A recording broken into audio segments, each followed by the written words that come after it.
Suite de D2. Donc on procédait de la même manière que pour D1. Il fallait se concentrer. Alors D2, on se prend un point particulier. On voit que cette fois-ci, D2, je ne vais pas tous les tracer, mais c'est pour aider ceux qui ont quelques difficultés. D2, ça ressemble à... Ça passe au niveau des quadrillages de cette manière-là. Ici. Donc si on se prend là, un point là et un point là, on peut se tracer un vecteur ici. Donc pour les deux, on voit que les coordonnées de ce vecteur des deux ici, c'est 1 en abscisse et 2 vers le bas. Donc ça veut dire 1 moins 2.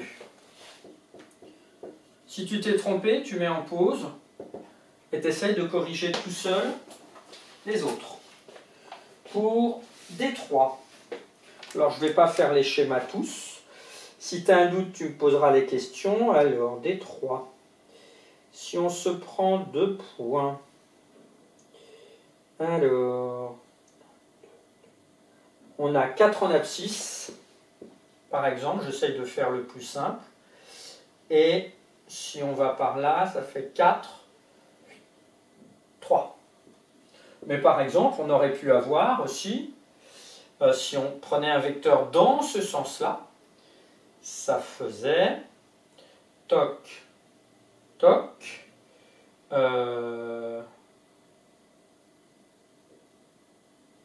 moins 4, moins 3. C'était une autre possibilité. Ensuite, de D4. Alors, D4, D4, D4. Ça, c'est facile, c'est 1 moins 2, par exemple. J'essaye de faire les plus simples. D5. Alors, D5, D5, D5. Il est où le 5? Ah, il est en bas.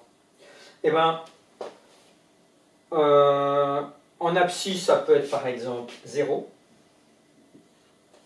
Ah non, pardon, en abscisse, c'est 1. Et en ordonnée, 0. Mais ça aurait pu être 2, 0, 3, 0, moins 1, 0, etc. Donc plein de possibilités. Et pour D6, D6 c'est celle qui est verticale. Donc on se déplace de 0 en abscisse et en ordonnée, ça peut être par exemple 0, 1, mais ça pourrait être 0, 2, 0, 3 ou 0, moins 1, 0, moins 2, 0, moins 3. Donc une infinité de solutions.